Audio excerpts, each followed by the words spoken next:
Murray Foster has worn about 15 different hats when it comes to employment: musician, producer, film director, screenwriter, professor, and entrepreneur, as well as executive director of a not-for-profit.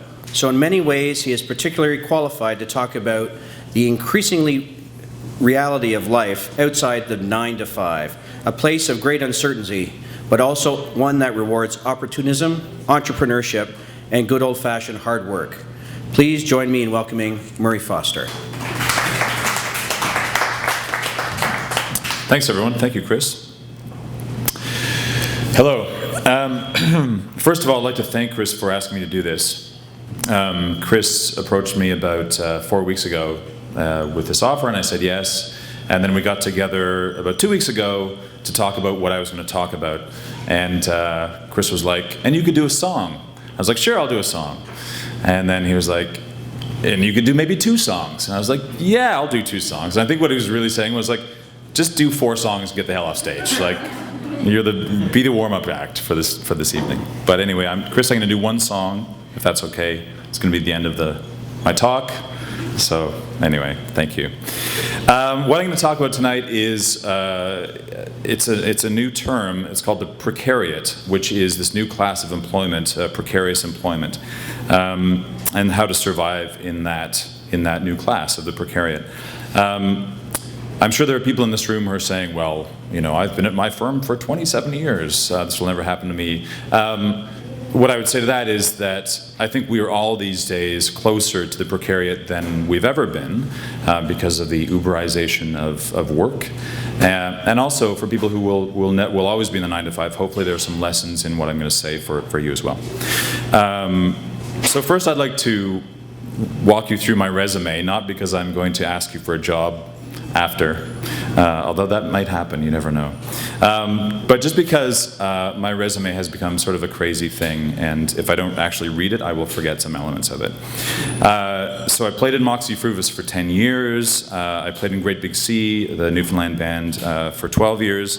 I'm currently a professor at Seneca College, professor of songwriting. I founded the Toronto Songwriting School. I just produced an album for Laura Tremblay, who was on this stage about 3 months ago. I'm the writer, director, producer of a feature film that came out last year called The Cocksure Lads Movie. I'm the executive director of a not-for-profit called Our Place Initiative. I'm a member of the Toronto Music Advisory Council for the last 2 years. I'm the CEO of a new company called Choir Nation, which does corporate choirs and pairs them with musicians and does concerts. And I'm starting a new not-for-profit where we're going to partner with Daniels Developments, ask the city for $20 million and build affordable housing for musicians in Toronto. Exhausting. It's crazy. Thank you. It's a crazy resume, and part of the craziness of my resume is the fact that 2 years ago I was unemployed, basically. 2 years ago I was sort of given notice by Great Big Sea that they were taking me off retainer. And so for 12 years I'd received a monthly paycheck from Great Big Sea to play bass with them. They said they were going on sort of hiatus indefinitely, and they were taking everyone off the payroll. So as of 3 Januaries ago, I was basically unemployed. And in my own head, as I think of it, I was thrown into the river of precarious employment. For a lot of people, I think, coming out of the 9 to 5 world, their reaction to that situation would be to swim back to shore, to swim back to the career you've known, the profession you've known, try to get a job in a related industry.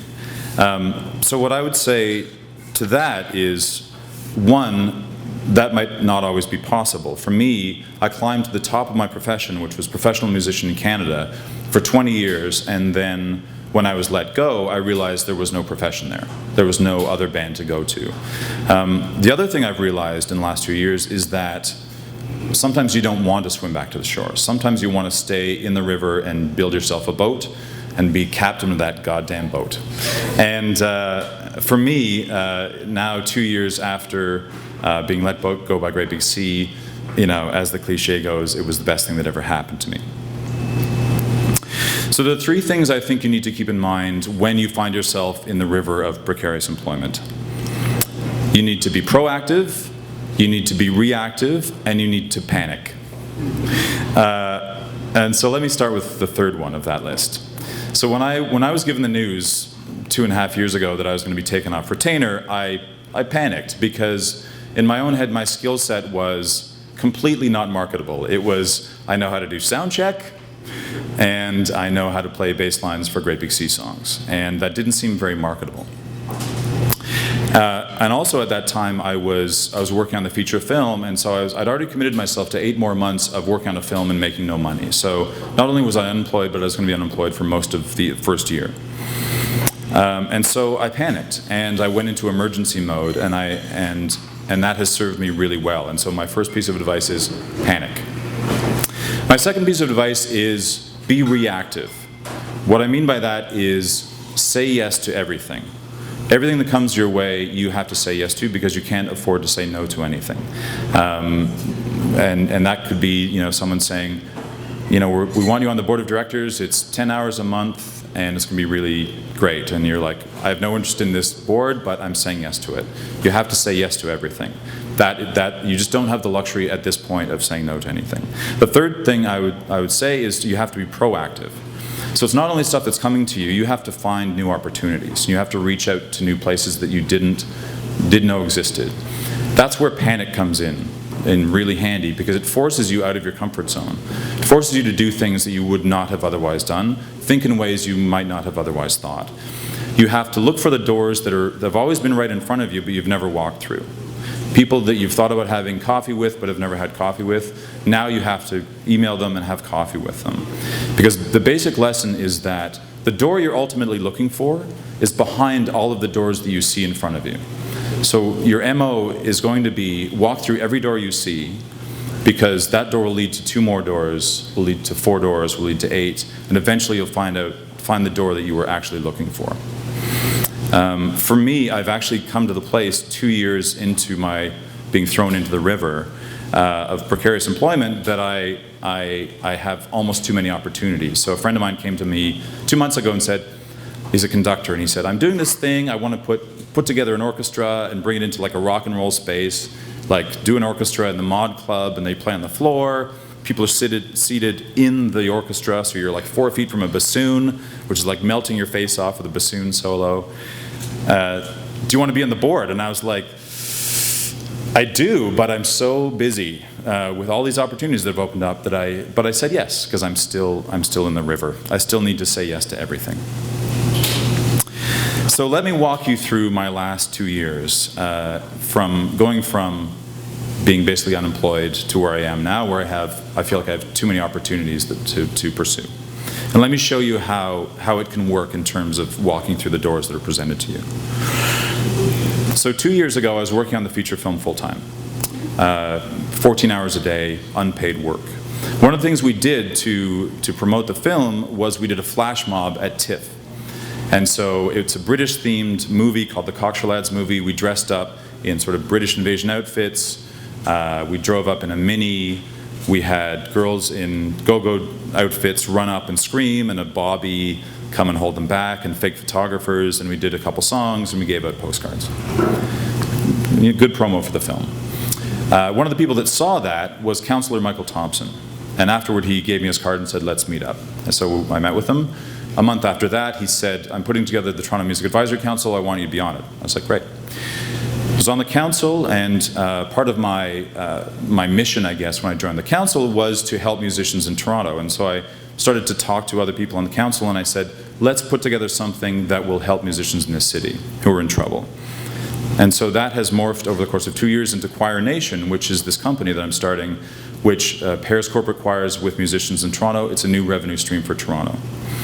Through that, I got a meeting with an accountant who's going to give me feedback on Choir Nation, because he's been in that space. He said, why don't you meet with my friend from Daniels Developments about the Toronto Music Advisory Council. So I met, and this is 2.5 weeks ago.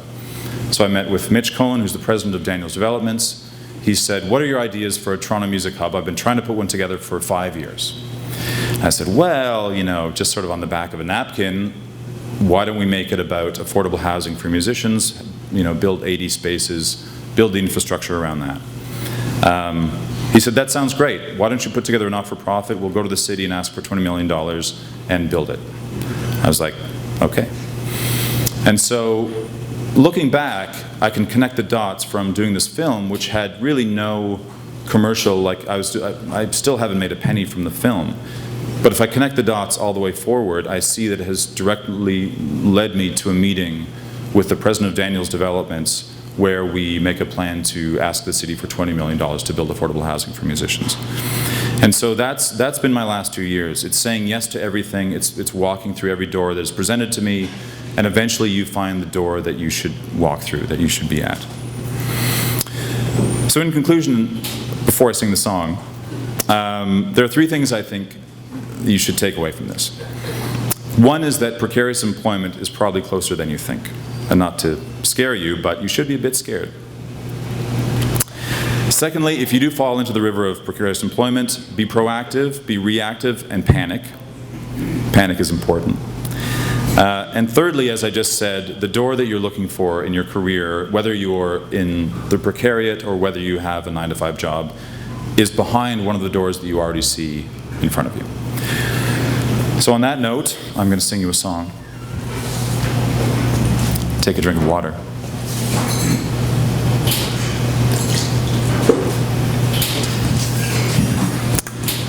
So as I said, one of my many hats is I run the Toronto Songwriting School. And about a month ago, a student came to me with a mitt full of lyrics, and she said, let's write a song. And so I put music to it, and this is the song.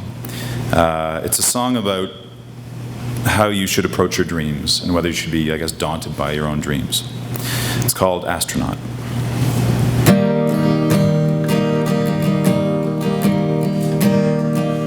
I will never be an astronaut, so why would I look at the sky? I will never walk among the stars, put away that hope and this telescope. I will never give these dreams a second thought, 'cause I'll never be an astronaut. I will never go up to the moon.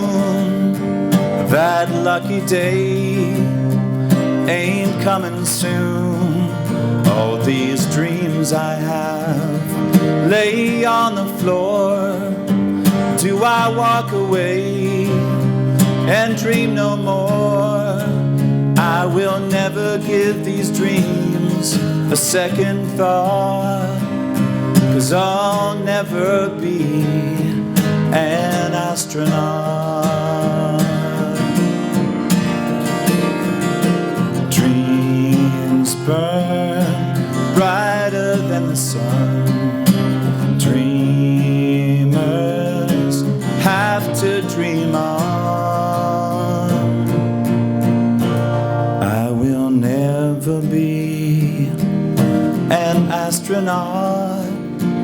All my dreams are found here on the ground, but these dreams I have, they're mine alone.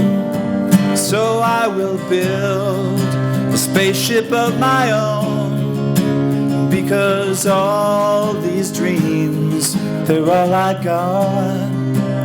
So I gotta be an astronaut. Yeah, one day I'll be an astronaut.